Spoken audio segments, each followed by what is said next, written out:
Gotta pick one thought, have some concentration. And if I make a mistake, it's called education. I try to do this every day, call it replication. Wake up, today's gonna be a good day.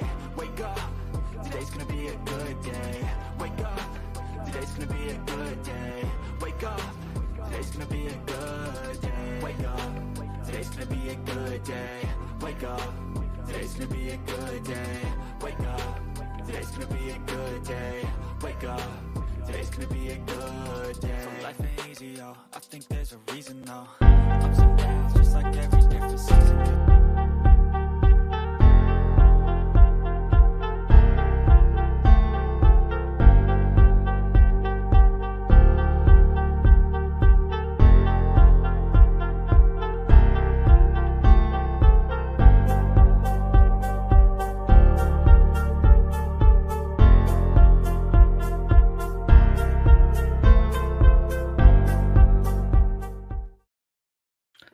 Ladies and gentlemen, tonight's guest came so highly recommended that the email had a presidential seal on it. We've got Eagle Scout, decorated combat veteran, all kinds of stuff we can't talk about. When Tommy Lee Jones told Will Smith who we needed for the Men in Black, they were talking about Trey Hudson, the best of the best of the best. But before we get to our esteemed guest here, I just want to let everyone know this is our first episode live on Yerg's Radio, and Mr. Yergs here is putting it on everybody's StreamYard and all their networks. So that's going to be good to go. We're trying something out here. I think it'll be fun. But as far as I go, sorry, my list got thrown off for the Yergs. I'm on iTunes, Spotify, several others. Check out bobbydizzle.com for all ways to watch and listen. And let's see here. Thrown off by the Yergs. Doing this to me. Our guest tonight's Trey Hudson, Director of Anomalous Studies and Observation Group, a.k.a. ASOG, which sounds like a cool rifle accessory. Mm-hmm. Welcome, the ASOG. The group's pretty interesting. I was trying to deep dive into it, but you definitely put the experiencer's point of view and their data they put in with the actual, the hard line, right, empirical evidence. I thought that was pretty cool. How did you go from being the I'm gonna refrain from saying Boy Scout, because how did you go from being the the military guy with all the training to the interested in the paranormal, so to speak, to be an investigator? Well, I'm gonna be honest with you. My bio sounds a whole lot cooler than I actually am. What I tell people is I am just an ordinary guy that's had some extraordinary experiences in my life, and it goes back to my childhood. I was born in the '60s, early '60s, and so I was a child of the really coming of age in the '70s. And back in the '70s, it was just a watershed moment for some of ufology, Jacques Vallée, John Keel, a lot of these, Brad Steiger, a lot of these people really started coming into their own. In the '70s, and you started to see an eruption of books, magazines, and stuff on everything paranormal. And I'm just going to tell you how much of a geek I am. There was a show back in the '70s called In Search Of with the legendary Leonard Nimoy. And I am such a geek that I have that whole series on DVD. I'm flying my geek colors here.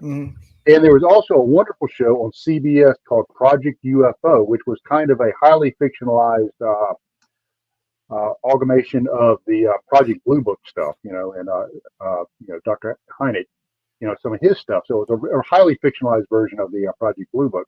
So both of these shows were on at the same time, about the same period. So, I'm like this weird little maladaptive sponge, a kid in the '70s, like, oh, wow, this is just really cool stuff. Just, bring it on. And I'm absorbing all this, and it's just making all these, really weird little indelible marks on my personality, which, is kind of why I am the way I am today. And so my father, rest his soul, was also very interested in this stuff. He was a self-learned man, self-taught. And back in the '70s, he traveled all over the country doing contract work, building restaurants and things like that. And he heard a gentleman on a late night radio show as he was driving from one job site to another. And it was a gentleman talking about this book right here, Gods of Aquarius by Brad Steiger, which I'm happy to say I actually have an autographed copy of. Was the show Coast to Coast? I don't remember what the show was. It was back in the '70s, and I don't know if Art Bell was really rocking and rolling back, back then. But it was a late night, show, and Mr. Steiger was, talking about his book like all authors do as we go and we hawk our books, on various radio shows. And so my dad bought the book, and it was so cool. I remember him, bringing the book home. It had pictures like this in it, which was Bigfoot tied to UFOs, and all this just really, really interesting stuff. So I came across this normally. I also love the outdoors. Just absolutely, if there's anything going on outdoors, I'm all about it. So I joined the Boy Scouts. I went to their big ranch out in New Mexico, did 70 contiguous miles backpacking, point A to point B, walking the whole time. I earned the Boy Scouts a 50-miler award 3 times, twice on foot and once via canoe. I'm an Eagle Scout. So, I just got this, this really love for the outdoors, and adventure, and this love for, paranormal and high strangeness. And I graduated high school. I went to the University of West Georgia. Now, University of West Georgia is one of the schools here in the U.S. that has a very, very, very highly rated humanistic and transpersonal psychology department. And they had an individual on their faculty that I studied under. His name is Dr. William Roll, the very famous parapsychologist. So I studied under Dr. Roll and some others. So, once again, this is like this synchronicity, as my life is just sort of, going towards this distance. I ended up being branched U.S. Army Reserve as a branch military intelligence.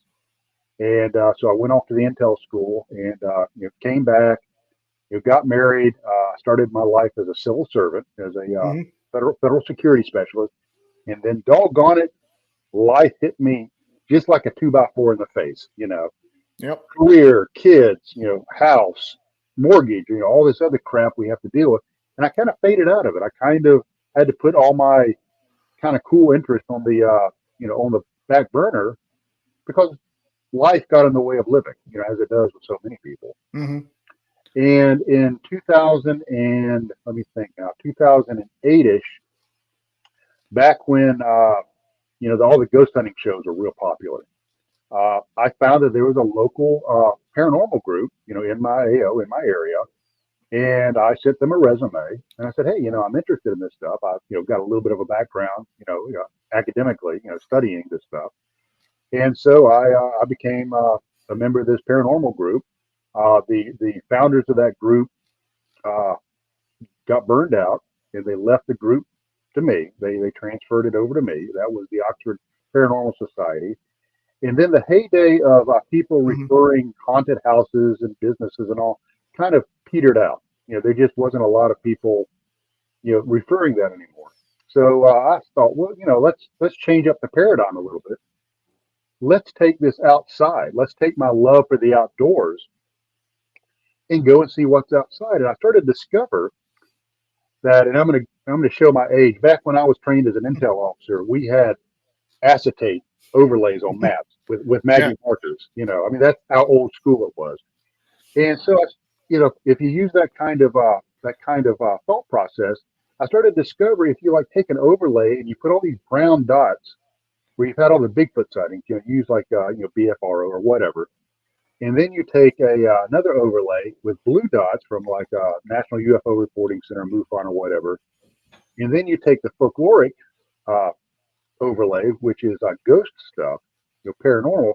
You're going to start to find clusters. You're going to start to find geo-concentrations of high strangeness. And so we decided to start looking at some of this stuff. And, we discovered a site that is absolutely, will blow your socks off. I mean, it's just an incredible site, and we've been researching there since about 2016. Cool. Yeah. You really hit home with the career and the kids there. It's got me as well. Yeah, it's it's tough. The cool thing is I retired from 34 years of civil service in May. So I'm now jumping right back into it, full steam. And so I'm just loving life. You're free as a song now. Was the Oxford Paranormal Society, was that in Calhoun County? Was that Yes. that Oxford? Yeah, I didn't want to. Yeah. When you say no, it was in England, you hick. Yeah. Actually, it's funny because I would every once in a while I'd get an email saying, "Hi, mate. I'd like you to come check out our haunted location. When do you think you can come out?" I'm like, "Well, it's a long swim, from Alabama to England. Had to go down to Chattahoochee. It's just do the deliverance thing down the Coosa River, and so I say, well, this is Oxford, Alabama, not Oxford, England. So that was always kind of funny. But yeah, Oxford graduates love to make that joke. Yeah, people that went to Oxford. So we're Oxford graduates. So what all have you done as far as the Bigfoot go? I mean, that's I thought that was your main focus. I realized you're so much deeper than that. Well, here's the thing: is it's really funny. I don't know if you know Bob Wilson, aka Jessica just popped in. Jessica's here.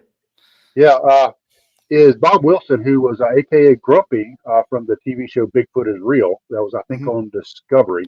Anyway, he, I researched with him a lot, so I've kind of picked his brain as far as the Bigfoot stuff. But what I started finding is you can't look at stuff through a narrow, toilet paper tube. Is you have to, look all around, and that's why I'm really big on the experiential nature of it. Empirical data is great. I mean, I collect, crap loads of data, really good stuff. But if people aren't there to experience a phenomenon, what's the point?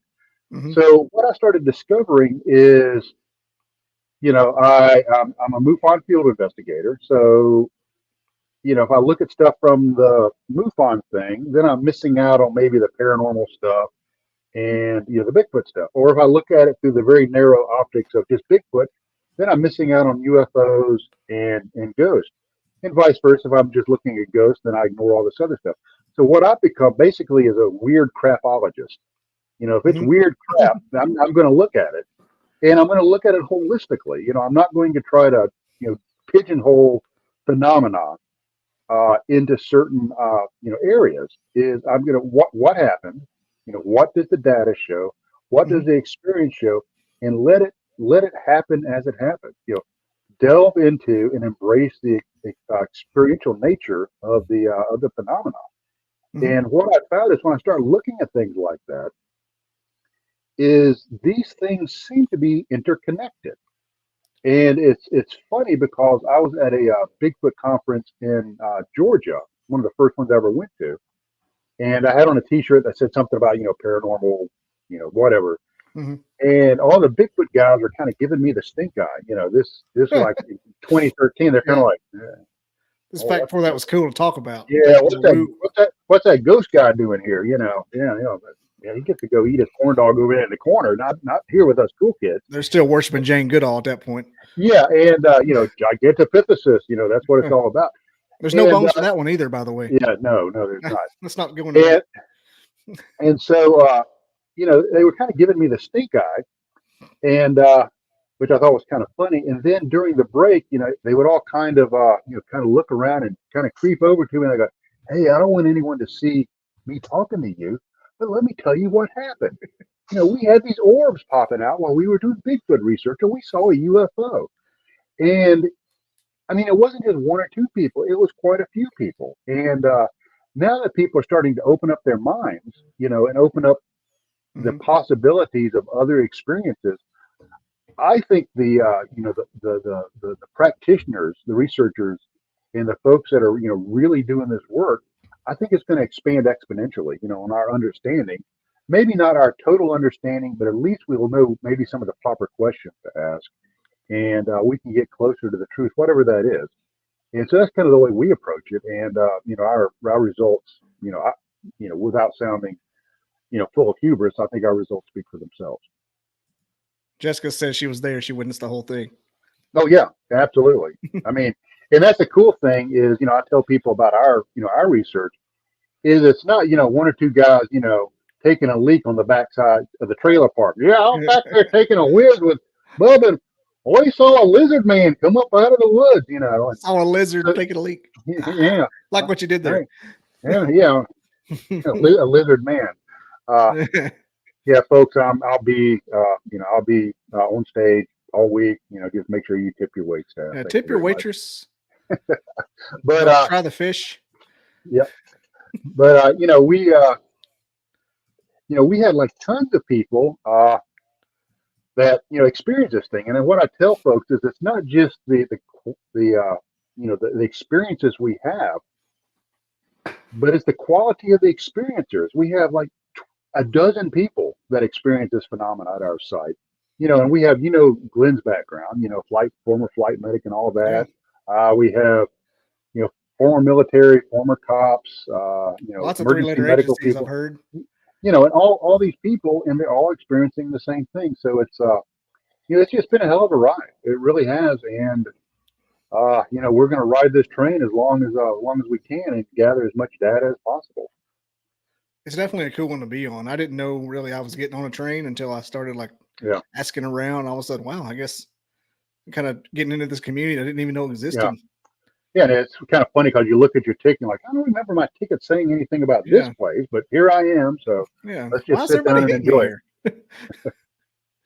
You feel like to be, this is going to sound kind of snobbish, but it's going to be true. And I don't mean it to sound any way, but almost like flattering, but it doesn't matter how technically savvy you are in this world. Like it doesn't have any effect on how popular you get. No. I try to put together the studio with stuff that I've researched from years of experience, and people with iPhones in a porta potty have like 40,000 followers. I'm like, what in the hell are they doing? It's it's all about the sizzle, not necessarily the steak. Mm-hmm. And that's something that you have to be really cognizant about. Is I have people that interview me say, well, your group always seems to be above the fray. Y'all don't get into all of this politics. And it's like, well, we're researchers. I'm comfortable. I don't need any more money. I'm comfortable, with my lifestyle. I do what I want to do. And so I'm not trying to get out there and get famous. I'm not trying to, I don't have a YouTube channel. And the people I know that are in the business, they're just telling their story. They're not. And if it's a good story and it's something that the public is interested in, people will come. It's like the field of dreams. They will come. And so that's kind of been my experience with it. So, I'm just happy to help out anybody that's out there, just like Fox Mulder, back over here at my shoulder, searching for the truth. I'm happy to help out any way I can. It's crazy you say about helping out because you don't think that you're doing something, but I've had at least 4 or 5 guests who are scared to talk to anyone. And me, like, who am I? You still haven't talked to anyone, dude, but whatever. But I'll see them on like a Facebook message. I saw one, but I'm scared to talk about it. I'll message, hey man, come on. I'm like, people say that when they talk to me, they don't even know they're on the show. So they do it. And then they end up on like 50 other ones. It's happened 2 or 3 times. Oh, wait. What? This is a show? I thought this was just FaceTime. Oh gosh. Did you trick me? You're on the air. Sorry, FCC. I wish you would throw your lavalier mic. I'm done here. Ah. This is horseshit. Yeah, it's happened a lot. There's been like I say, the guy who talked the whole time with his thumb over his camera. Yeah. And had the best story in the world and never told it to anybody else, and now he's on every show. It's good to see that you're doing some kind of good to get their story out there, because they're sitting there, they're scared. They message you all week. I don't know if I want to do this. Well, the more I talk to people and the more I go around the country lecturing and things like that, is there are so many folks that have these amazing, sometimes very exciting, very great experiences. And quite frankly, they're isolated, and there is nothing more frightening than thinking you're alone in your experience. And when people can come out and talk about it, like you said, come on a show, say, you're not going to believe this, but blah blah blah, and you're like, yeah, no, I've heard that before. That's I've heard something. Yeah, something very similar. It takes down that wall of isolation. And I talked about, and I'm going to keep driving this point as as long as I can, is the human aspect of this. Is we are human beings. These are human beings having experiences. We're human beings being touched by the experiential nature of this phenomenon. And if we can't relate to other human beings, we're in for a world of hurt because there's a certain amount of, as you know, psychological baggage that comes along with this. Mm-hmm. I mean, Ton of it, when most of it. when things get just off the scale, off the hook, crazy, you start to question your sanity. Did I just experience this? Did I just see this? Mm-hmm. And then when you're out there in the community and you have people say, "Crap, I had the same thing happen to me." Was it A, B, or C? Yes, it was. Then not only do you feel less isolated, but you start to establish that human connection. Humans are social creatures. We need other human beings to be healthy. And then if the other side of that is if you start experiencing physical ailments, which unfortunately happens in this business too, then you also have people you can turn to on that, and you're not so isolated and and alone. And I think the naysayers, the people that like to either a sit up on their lofty academic perches and poo-poo this, or Mm-hmm. they're people that are purposely poo-pooing it to do psyops, info-ops, and disinformation. They don't want us talking to one another. They don't want these lines of communication to be open. They want us to be the crazy fringe. So, just as long as in one of my favorite Pink Floyd songs, as long as we keep talking. Yep. Why do you think the government doesn't want us to know about Bigfoot, though? That's the weirdest thing. This is pure speculation. Yeah. Like I tell people, uh, my business, has been in and out of the intelligence world for a while. Yeah. I am one of those guys that's, had one foot in that world that had absolutely nothing to do with UAPs. I'm Yeah. not. Well, I was in charge of the double secret. No, I was not that Mm. guy. So the same thing with Bigfoot is, I was never involved with anything officially, but what generates fear? What The is the unknown. biggest, the unknown, a mystery or the unknown? And things you can't control cause fear. It causes trepidation, and sometimes it causes people to act out. And the government is very pragmatic, and I'll give them that. They are very, very pragmatic, and they're not going to say yay or nay on something until they are 100% positive. And if saying yay has some sort of ROI, return on investment for them. Now, and we're seeing that now with the UAP world, which I've talked to some pretty powerful folks in the UAP world, that have asked me, from your experience in the intelligence community and the security community, why is this stuff coming out now? Why do you think it's all of a Mm. sudden becoming an issue? How would you go about protecting this information? And so I think now that we're starting to have a little bit of disclosure, for whatever reason, it's time for it. And I think a lot of that might have to do with a lot of the stuff that's been seen throughout the years, were what are known as undeclared airframes, which are Mm. they're aircraft being flown by various agencies that are highly advanced, and we do not want to give our enemies a strategic or tactical advantage by them understanding what the capabilities of these aircraft are. So when somebody sees something in the sky, you just clamp down the information because something about our capabilities might get out. So Yeah. there's some of that, and it's it has to do with special access programs and stuff Mhm. like that in that world. That's the triangle shaped aircraft. It turned out to be, Yeah. you know, even though they're still triangle shaped, that's not stealth being seen this day. Yeah, and Mm. that was it's funny because my wife and I were actually discussing that.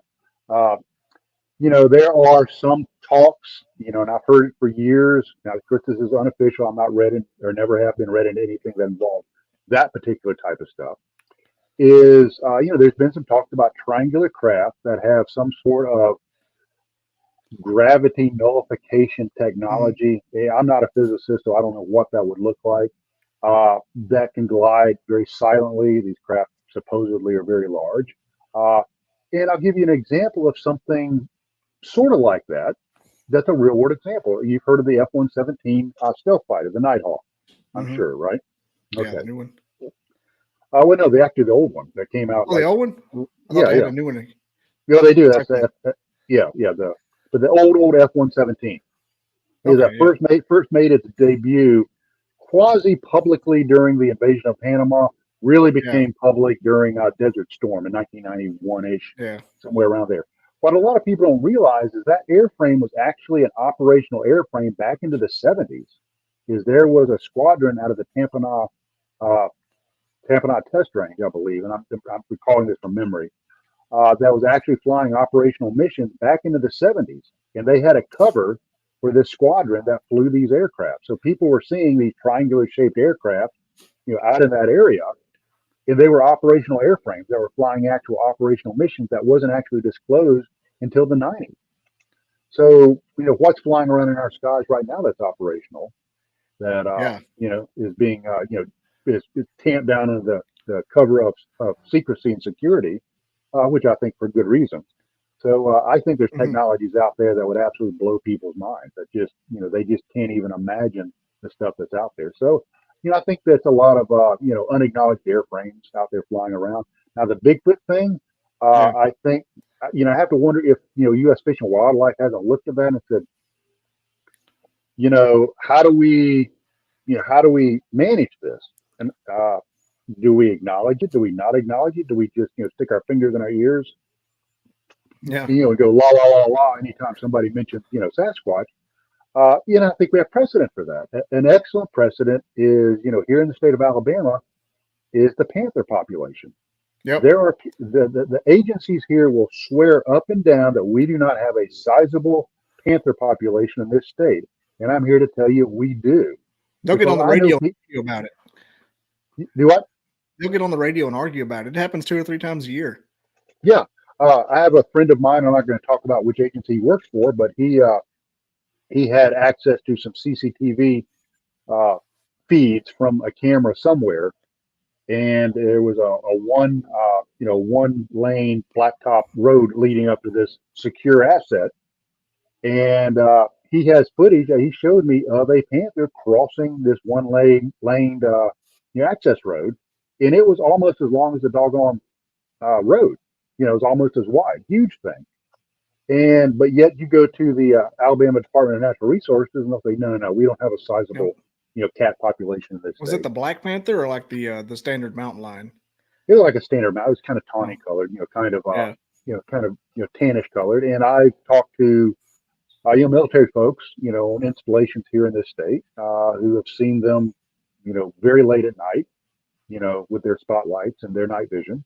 So yeah, it's out here. So I think Sasquatch probably falls into that same kind of, neither confirm or deny kind of thing, because I I don't think that I just don't think they know what to do with it. Is it a hominid? Is it a primate? Is it a bear? What is it? We don't have any DNA, so we can't put it into a genus and a species, much less a kingdom and a phylum. Hmm. So the best way to manage it is by not managing it. The best way to answer the questions is by not answering the question. I So bet the I fact that think it can disappear throws a wrench into it too. yeah. Now you touch now. Okay, now we got 1 foot, solidly in the woo world. Oh, I'm all the way Yeah, in. I'm over my uh, head and woo. yeah, yeah. I didn't look for the woo life. The woo life found me. It does. Uh, The difference in the people who are flesh and blood, the difference between people who are woo, the woo people have seen Bigfoot. Flesh and blood people have not. yes, yes, and we have footage of a large, I'm not going to say it's a Bigfoot. I'm going to say it's a large creature with wide shoulders, a head sitting right on its shoulders, materializing. This is FLIR footage. This is a thermal. Hmm. And it's colder than its surroundings. Not warmer, colder. Really?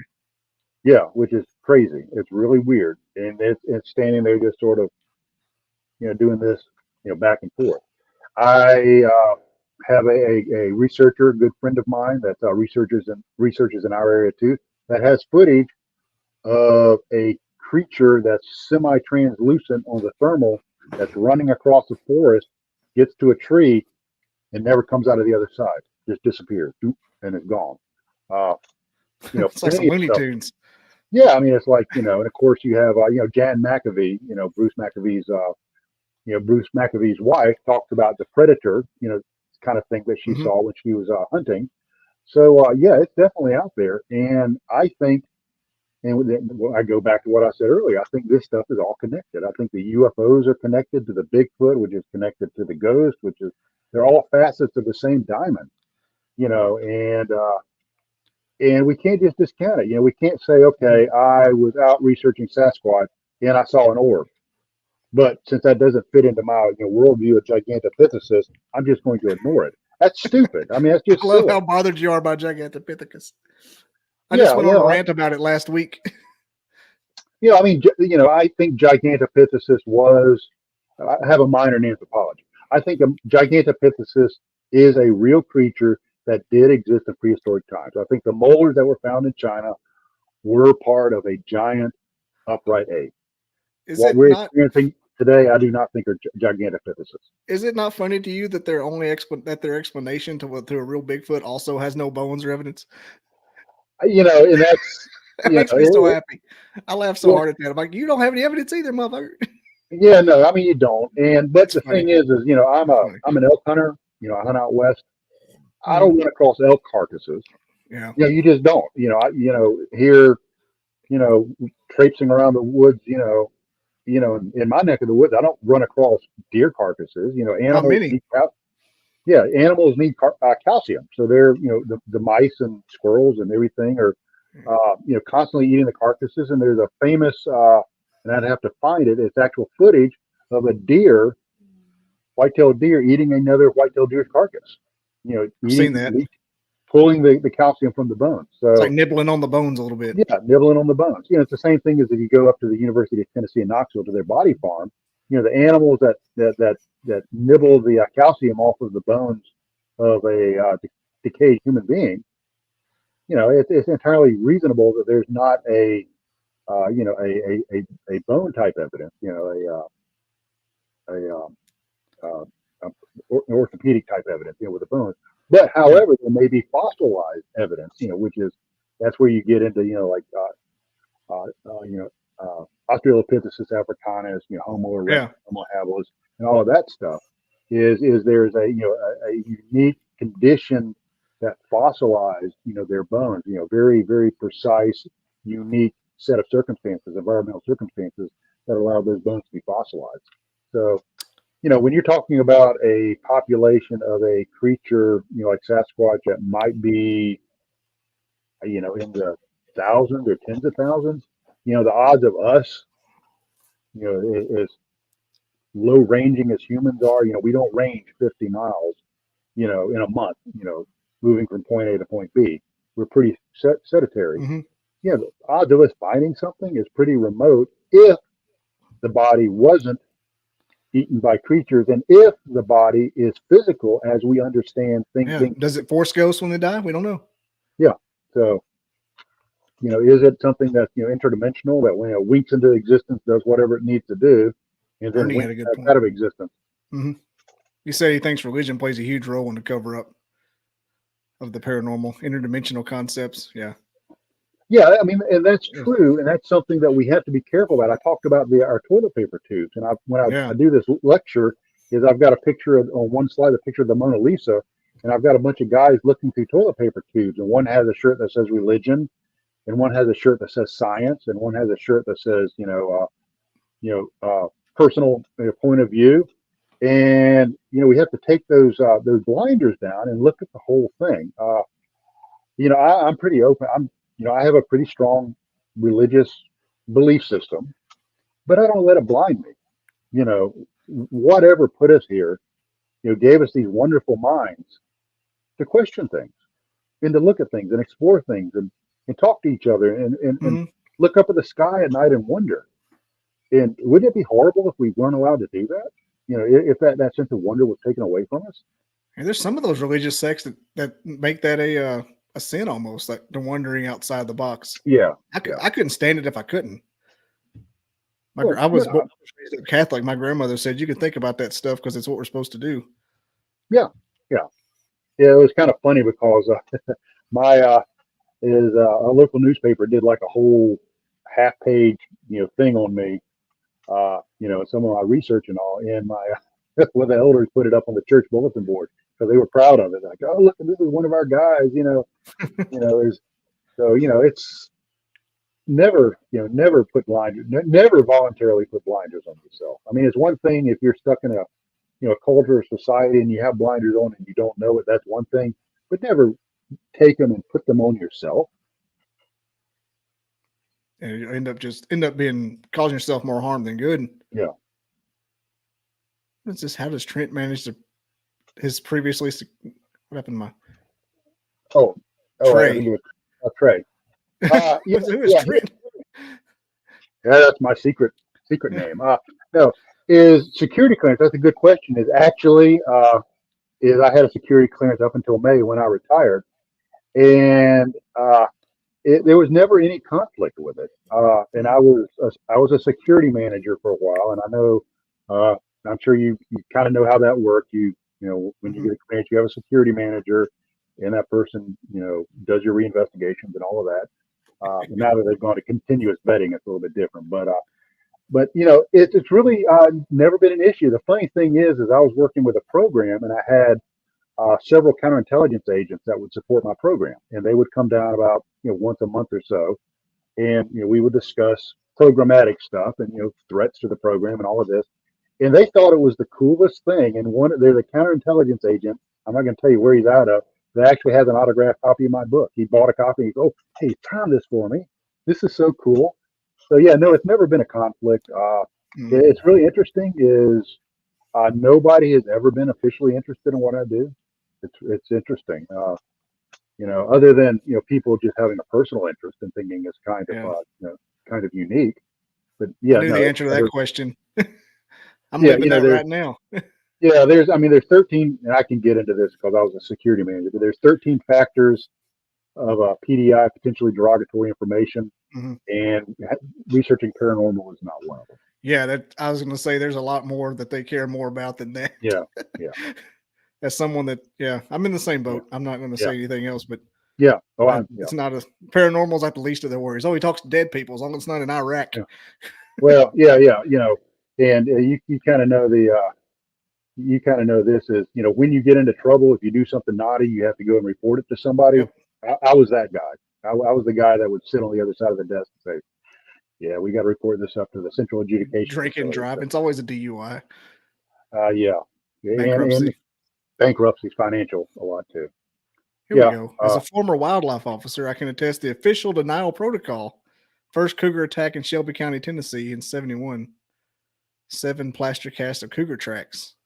Wow, a denial protocol. In 1971, cougar attack in 1971. I don't think Demi Moore was active back in 1971. Wrong. Here all week.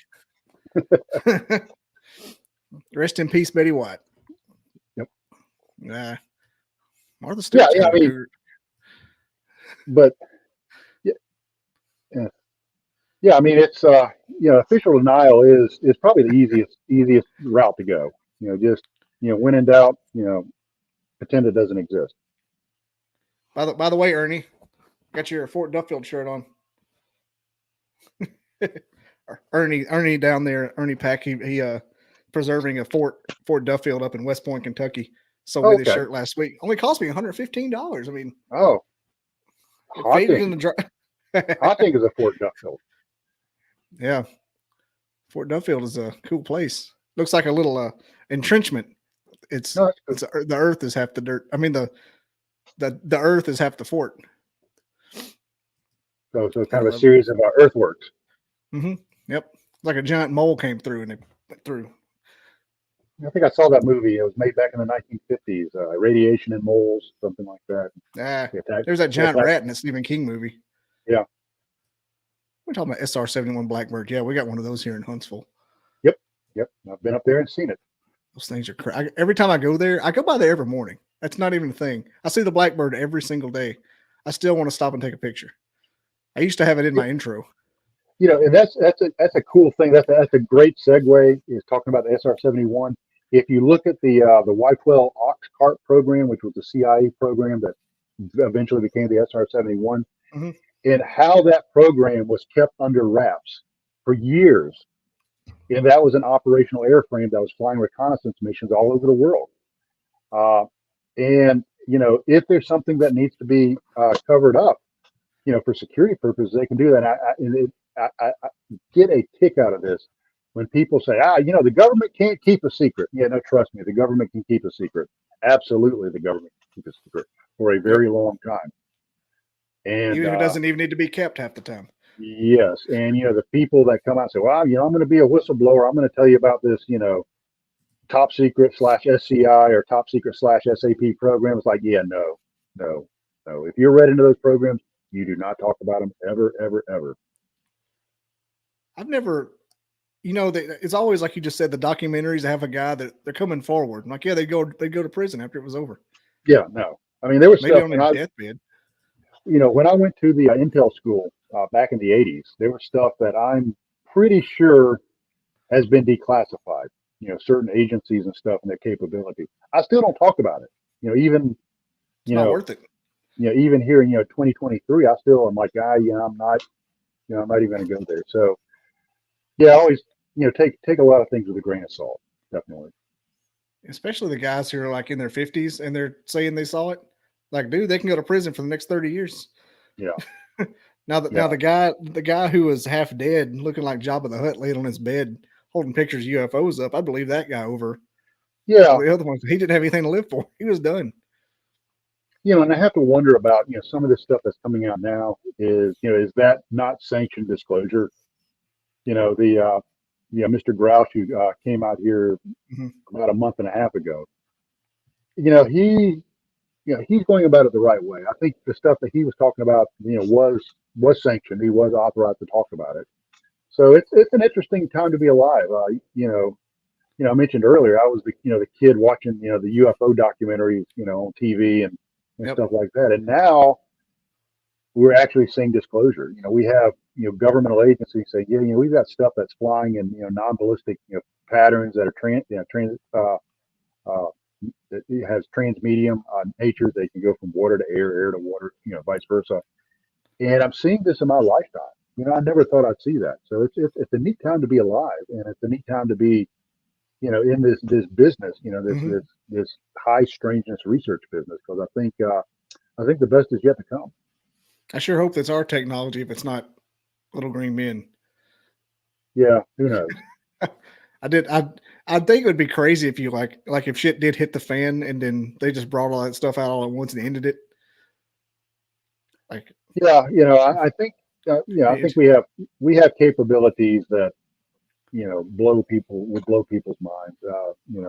Some of the stuff that the U.S. has up its sleeve is just What's the 50-year rule? Any technology you can imagine, we're 50 years ahead of it. Yeah. That's what Lockheed said. Yeah, that's the Skunk Works is when Kelly died, they didn't turn off their research. They're still doing stuff. They didn't just pack it up. Yeah. I just wonder, because they say that the only thing I can imagine is like a flying saucer, maybe faster than the speed of light. Like, what else are they thinking of? Well, the thing is you start looking at potential indicators, and some of the things that you're hearing about now are some advances on the quantum level, very, very small things, spooky action at a distance, particle A affects particle B simultaneously, but they're at a distance. So that data somehow is traveling faster than the speed of light, or the data affects this one before it even leaves this one. So it's actually going back in time. So if that stuff is happening on a quantum micro scale, is it scalable? Can it be brought up to a macro scale? And if it's brought up to a macro scale, what would that look like? And I was, I was digging around in some of my personal, computer crap today, and I have a tiny USB dongle the size of my thumbnail. That's 1 terabyte. And I ran across somebody who posted a picture today on one of the Facebook pages or something of engineers moving a 5 megabyte drive in like in the 1971, and it's like this thing the size of a Buick. And so I'm looking at my little 1 terabyte dongle. That's in my lifetime. And that's what's available. That's consumer grade. I buy that on Amazon. So what's out there that we right? So what's out there that we can't buy? Yeah, so, that's going to go through them first. Yeah, so I think there's some amazing stuff out there, and hopefully some of this cool stuff will be disclosed. Even cooler, maybe they can take some of this technology and act it. Bobby has a tiny dongle. Okay, look, well, it's adequate. The BobbyDongler.com. No, that's Bobby Drizzle. Drizzler. Hey, they make pills for that. I'm over 50. Hey, it happens. Over 50. Wendell wants to know if the fires in Hawaii were started from the government lasers. No. Yeah. No. And the thing is you always have to have a contrarian person, and I always, all through my career, I was always the what if guy. What if and so what? Why? Why would the government start fires with lasers when they could just hire? It would be a lot cheaper just to hire some crackhead, there in Hawaii and give them a big lighter and say, "Go start a fire." Why use a laser? You can use a bit. Use a laser from space. Yeah. What's the return on investment? So yeah, you kind of have to be that guy. Why? What's the return on investment? And if I was planning an operation, how would I go about it? And I wouldn't, if I was going to start a fire in some really dry grass in Hawaii, I wouldn't use a space-based laser. That seems like a bit of overkill. I got to just use a big lighter and a crackhead. Crackhead. Space crackheads. That's another coming to Netflix in May. Space crackheads of Maui. Space crackheads of Maui. Yeah, I kind of got in. I thought conspiracies were fun until the COVID thing happened, and they all started coming true. And I'm like, I'm not gonna get. I stopped being into them after that. Yeah, the COVID thing was really fun. The COVID thing was really kind of funny because we were told we had to get the vaccine, and I did my own research. I talked to physicians I know, and I made a decision for myself, about the vaccine for me personally. Not, everybody had to do that. But when I made that decision, I actually had somebody I know come up to me and say, "Oh, well, the vaccine is a government conspiracy to thin the population." Like, really? So why do they want to thin the population? So the government can take control. I said, so the COVID vaccine is a means to thin the population so the government can take control. Yes. I said, you do realize I'm the government, right? Why would they kill me with a vaccine if I'm the guy that's supposed to take control? I love this one. Your logic is falling apart. And and the people that are killed would be the sheep. Right. So anyway, this guy, I was supposed to be dead in 18 months, and I'm still crack-a-lacking. So I don't know. Yeah, I had to take it because of my government job as well. Yeah. And I didn't really suspect a lot. The only thing I've had so far is my blood pressure went up. I don't know if that's because I gained 40 pounds, but I blame the vaccine. I don't know. Cause and effect. Who knows? I don't know if it was the 40 pounds or the vaccine. I work next to a Popeye's chicken next to the Burger King on Post. So what have you? Vaccine totally. Yeah, all 100%. 100%. Bristol said you don't want to paint everything blue. Oprah's house is blue. Yeah. Well, all I'm saying is I got 800 cans of blue spray paint in the next room, but I'm not saying anything. You got duct tape and aluminum foil for the windows. Right. No, why dues? Induce fear. Oh. I don't know what that is.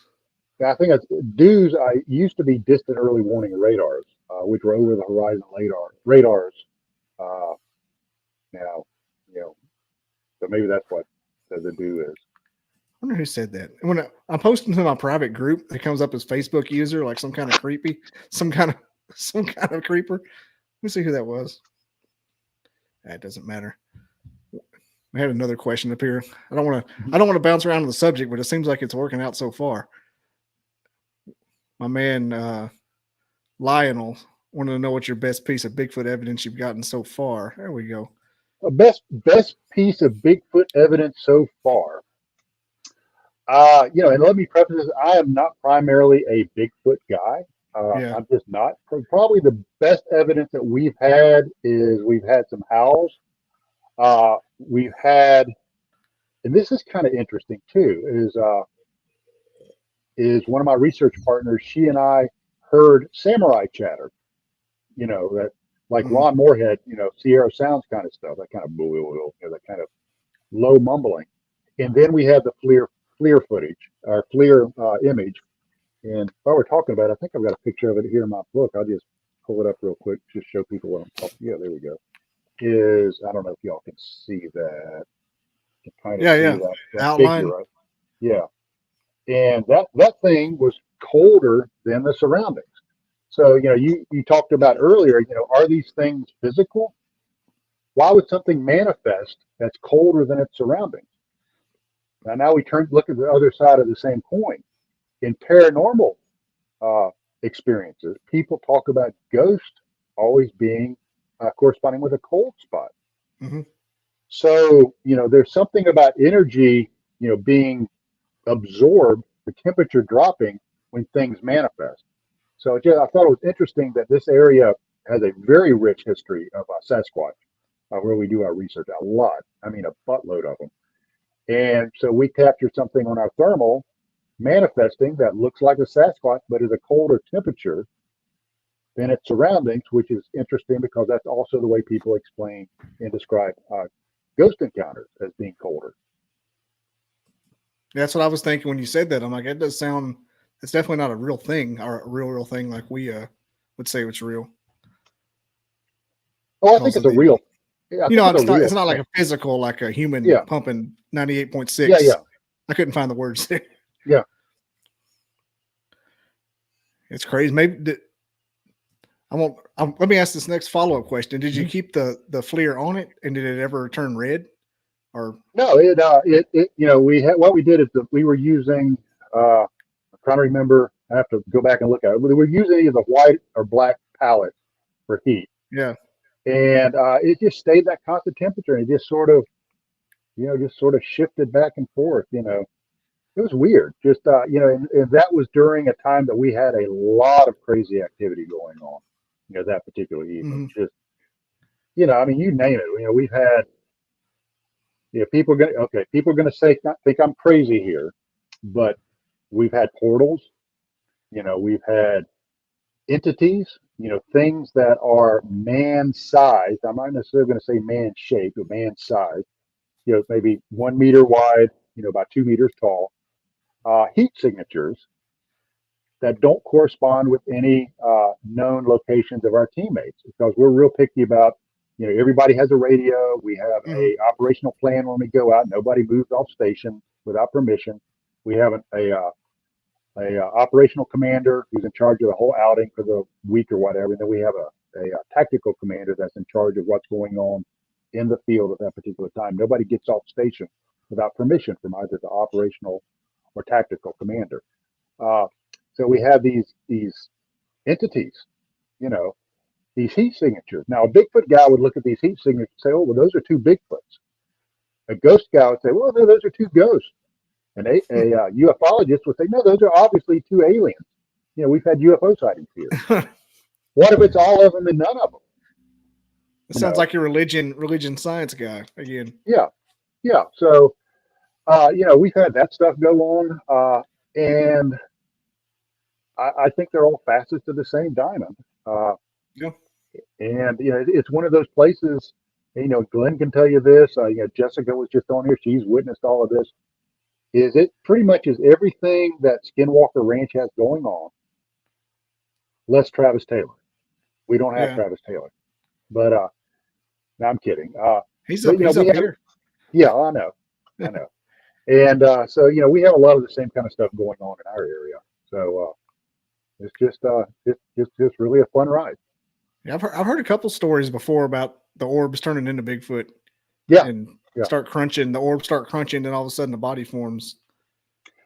It's really cool that now some of your better known Bigfoot researchers are starting to talk about that. And one of the first people I heard talk about that was Bobo Fay. He actually started talking about orbs and flashes of light in the forest in areas that are Sasquatch habitation areas. And we've seen the exact same thing. We've seen these, like, imagine a flash bulb just going off in the forest, just boom, just brilliant, for a millisecond. We've seen that. We've seen orbs, white orbs, red orbs, tiny little flashes of minuscule lights, which is interesting because if you go back and you look at folklore, that's how people would describe fairies. Mm-hmm. And I don't know if you know Joshua Cutchin. He's done a whole lot of research on the folklore of fairies and how that translates into modern experiences. It's all the same thing. It's just our ancestors are trying to describe something amazing using the languages and the tools they had.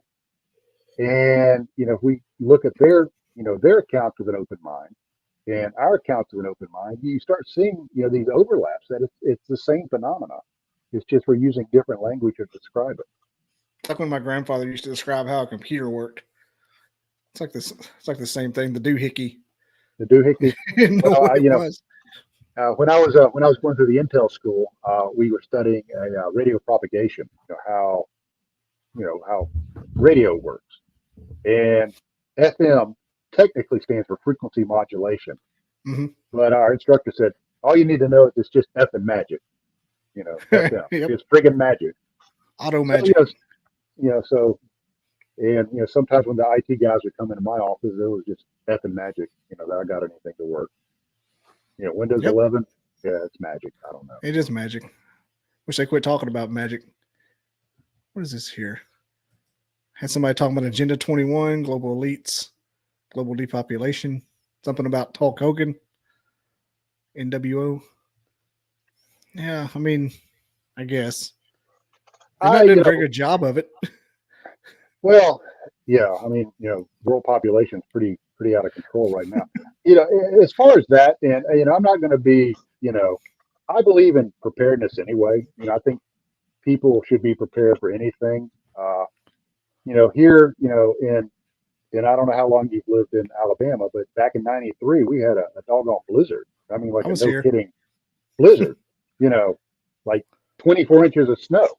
Yep. And so, because I was that guy, I kept propane wall furnaces in my home. When I upgraded my HVAC to electric, I went ahead and still kept the propane heaters.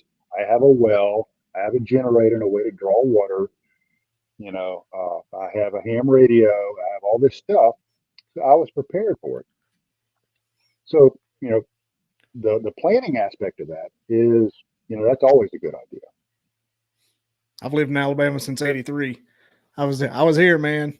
Yeah, it was something else. Out in the sticks, everybody had 4-wheelers going up down the road, eating hot dogs off Coleman grills. Yeah, it was interesting. It was truly interesting. Then we had Hurricane Opal come through, which put the schwack on everything once again. So I really didn't do anything up here. We just got out of school for a week or a weekend, long weekend. Yeah. So we got Dog Man in Coleman, Blount County. I don't doubt it. And a Dog Man, which is, I'm starting to kind of, I used to kind of, not Dog Man, and now, I mean, I'm looking at that with, more of an open mind, more of a mature mind, is what are people describing? They're describing, canine-like creatures on their hind legs, moving around.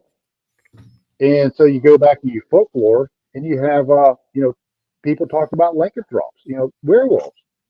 Mm-hmm. Okay. So here we have this now in the 21st century, the same kind of phenomena. And I'm working on my second book, and I just got done writing a chapter on Marley Woods, which is in Missouri, famous area of high strangeness, and kind of hard. The information about Marley Woods is not real available, but reading about some accounts is there were some very legitimate, reputable accounts of, once again, white colored dogmen, canine type creatures that would stand on their back legs, would have 24-inch strides. They would have paws, canine type paw prints that are about 5 inches wide, that were walking bipedal. So I have no doubt that Coleman and Blount County have dogmen. I think they're probably more prevalent than we realize. Especially if the woo is at all at play. I mean, it could be anywhere. Yeah, plenty of woods down there. Oh yeah, absolutely.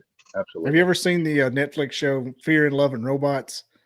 And yes, the Dogman episode about Afghanistan.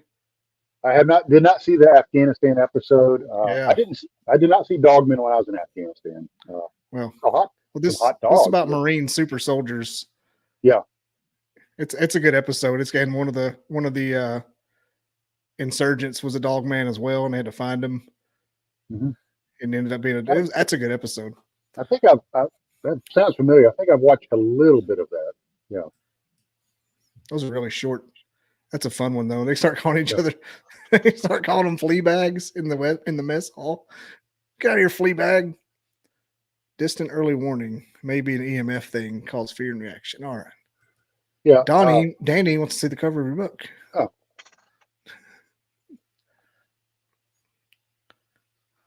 The Meadow Project. Oh yeah. That's a scary name. It's innocent. That makes it scary. Yeah. The Meadow. Well, it's like, what can I call this thing? It's like, well, it's kind of a meadow, and it's kind of a project we're working on. Let's call it the Meadow Project. So why not? Jessica's account freaks. Yeah, out. It was. We were there.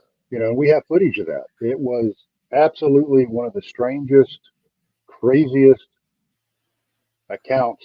And I'll just quickly go over it.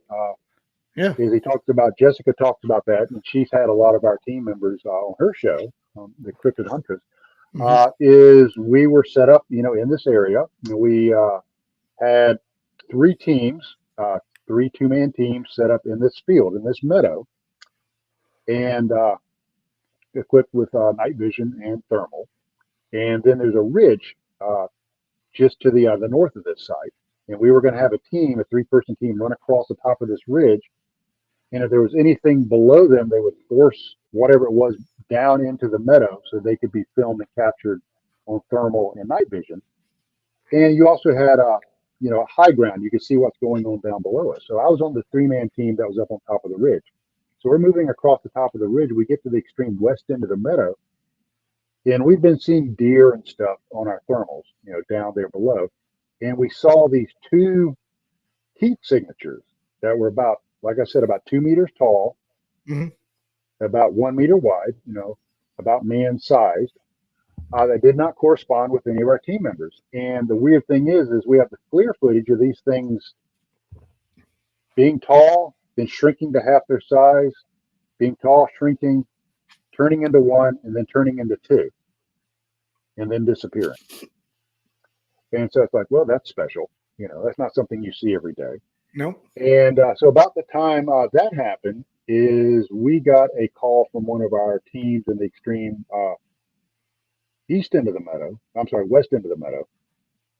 that said, hey, we've got something going on down here. You need to come and check this out. So we started moving down to where they were. And what they were seeing on their thermal was a box or a cube. Now, on thermal, not visible with the naked eye, on thermal. And it showed up in one part of the field, and then it winked out, and then it showed up in another part. And they, they vectored us over there, and they said, hey, this thing, we just started recording about the time it started to dissipate. Anybody that's worked with thermals out in the field is you don't run record all the time because it just eats up your battery. You turn it on when you think you have something. And so they turned it on about the time this thing was starting to dissipate. So they vectored a team over to where this thing was, where the remnant of it was. And when the team went into this area where this cube or this box was, they disappeared off our thermal. This was in February. There was no vegetation. Mm-hmm. No We leaves. tried, yeah, and we've tried to recreate this. And in our recreation, you can actually see all the way up the ridge. I mean, you can see 100 meters. So there was nothing to block their heat signature. But sure as shooting, their heat signature was completely gone. It was so stark that one of our FLIR operators said, "Did they just disappear?" And while they're filming our team disappearing into this portal, they turned their FLIR over to the side, and lo and behold, what's watching us from a small groups of trees? 2 heat signatures that don't correspond with our team members watching us. How far away were they? Probably about 40 yards, 40 meters. Oh. So we did a really quick after action review once we got back to base camp, because it was still fresh on everybody's mind. You know, what did you experience? And the guys that went into this, they said when they went into it, it's like they just walked into this area, and the temperature dropped, which is interesting because the cube was cooler than its surroundings, which was like the figure we captured was cooler than its surroundings. So the temperature was down. They said they walked in there and it was very, very dark. You know, like you were surrounded like the black velvet curtains. It was just very dark. And you couldn't see the sky. It was really dark. And they didn't run into anything that impeded their access. You know, they didn't run into any briars or branches or anything. They just walked into it. Stayed there for a few moments, and they started backing out. When they backed out, there were branches and briars and things that weren't there when they went in. So it moved? No, it's like the environment has shifted just a little bit. The environment was different when they went in, but it returned back to normal when they came out. So it's like when they walked in there, it's like all this stuff didn't exist, but it went back to normal by the time they came out, and they started having to kind of fight their way back out of it. Are those the guys that got sick afterwards? We had, one guy died, Mm-hmm. and another guy's has some very serious health issues that have come back up. Very, very serious health issues. I think Jackson told me that story. Sounded really familiar. Yeah, it's and that's something that I would be negligent, if I didn't tell people. There is a bit of physical danger to this, and it's just, not just me talking. There's been Dr. Gary Nolan, I believe that's his name, has done some research on the changes in people's brains when they come in contact with high strangeness, specifically UAPs. There are lesions on their brains that mimic MS. There are people that have had burns. The Defense Intelligence Agency has done, some research on this. So there is some physical danger to that. We've had one member of our team that had to be medevac. Lynn actually had to take him, put him in a vehicle, and drive him to the hospital because he started having AFib in the middle of the night. I can't imagine the radiation inside of a portal or the difference in it.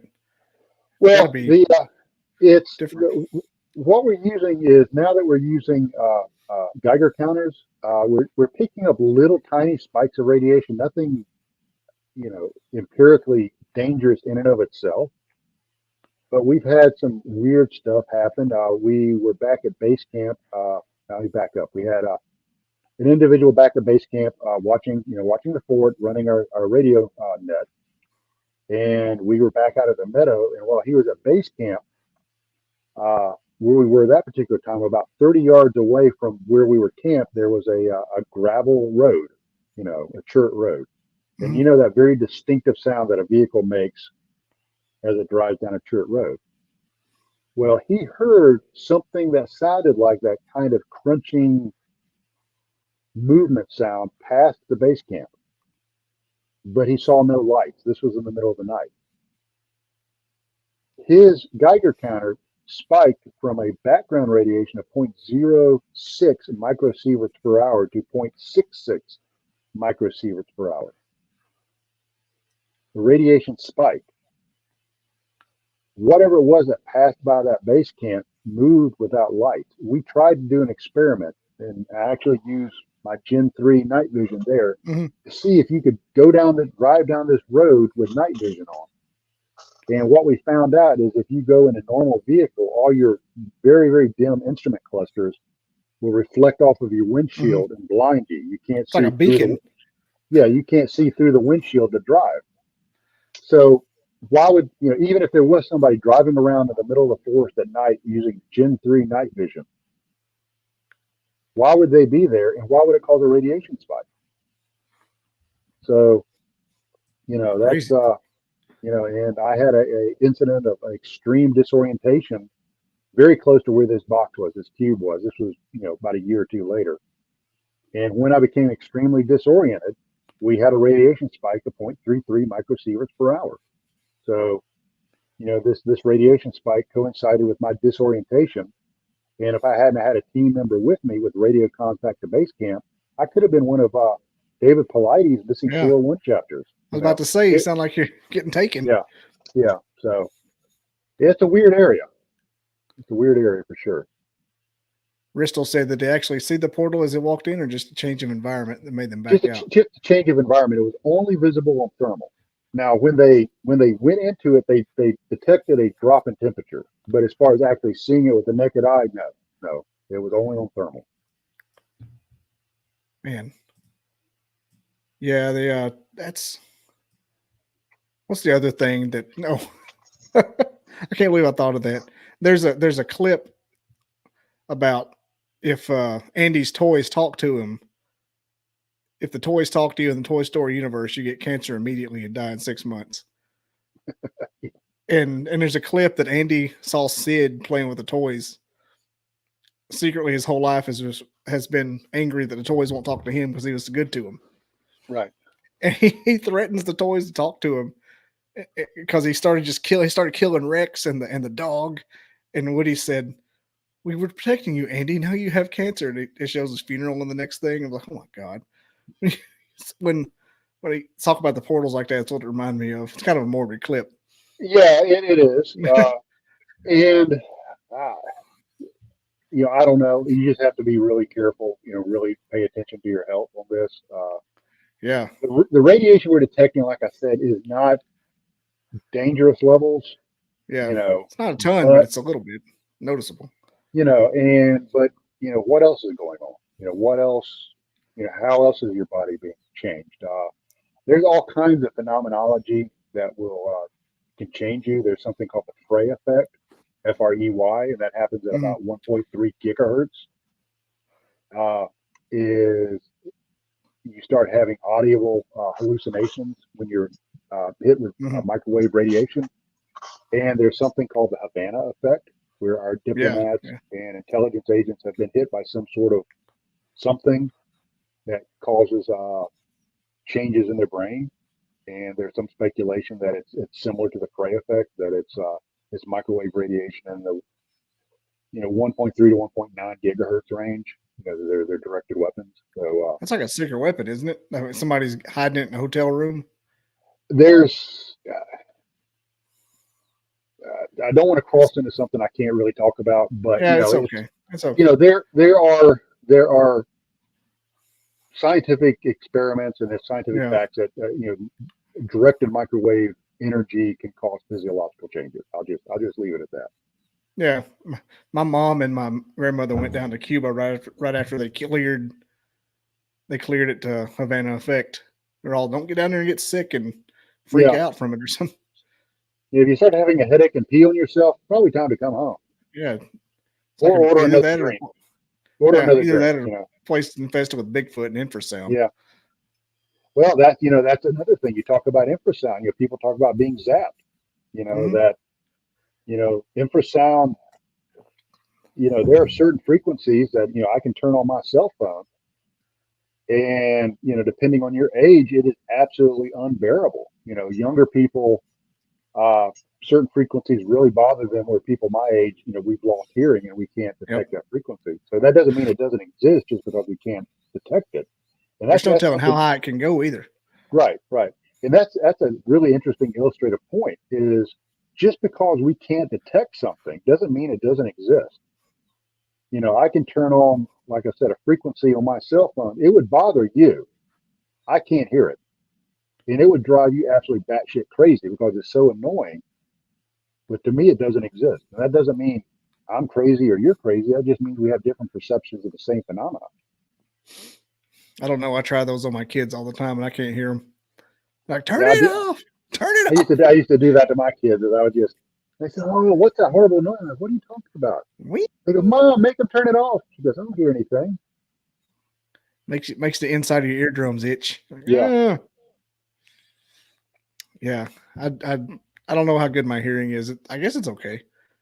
I thought I was going deaf when I was little, but I don't know. I think I've just had a bunch of wax. Yeah.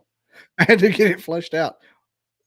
No, my hearing's awful. You know, I'm on my second set of hearing aids from the VA. So hey, you're also a vet too. That doesn't bode well for the hearing aid. No.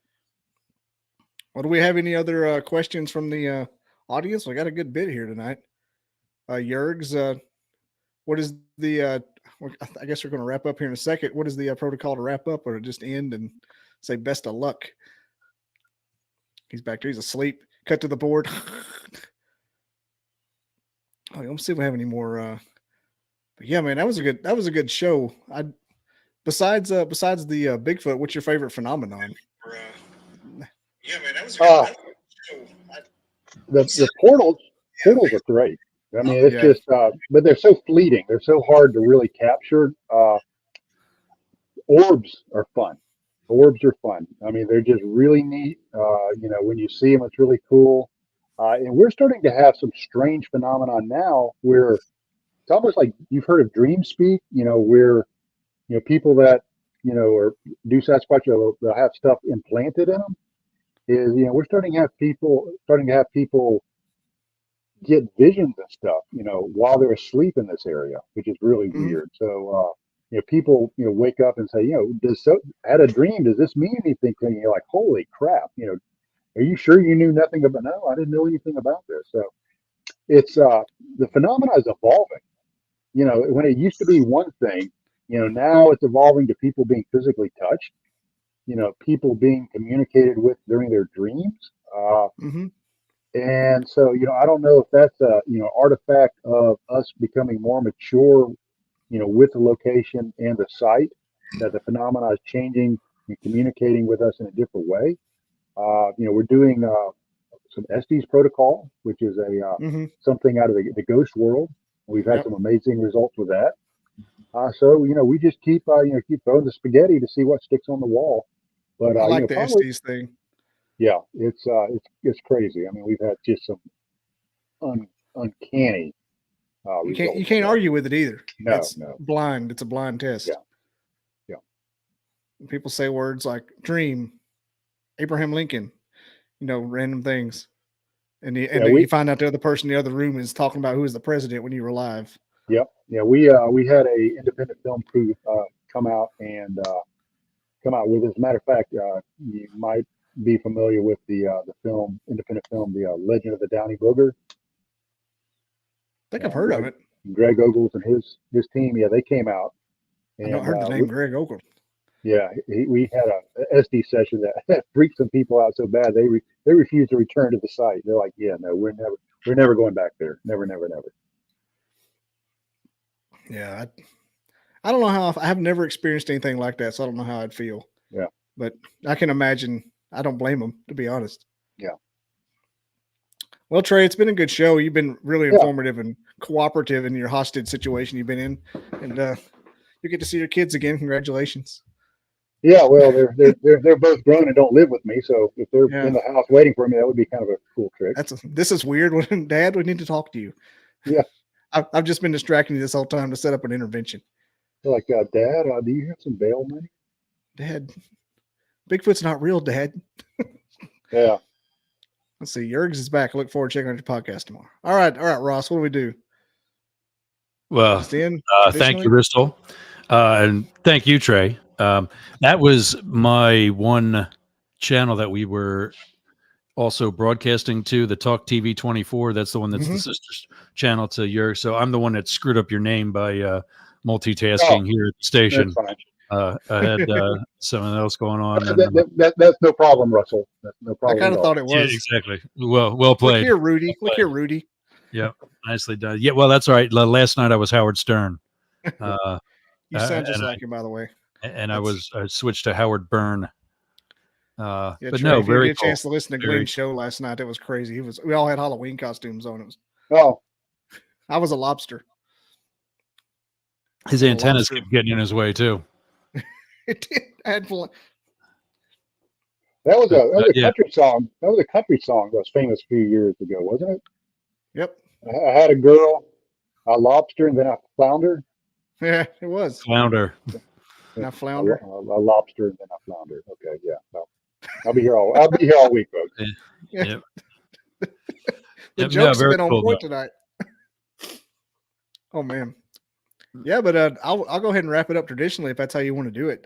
No, that's fine. And we'll cut it from the radio and it'll go back to the automated system and play whatever is on the schedule for this time of day. But no, looking forward to keeping you, Bobby, and Trey, having you back. Yeah, Trey, it was good. I really appreciate you coming on, taking your time. I know you're busy. I can tell by the swords in your background that you're a man of distinguishment.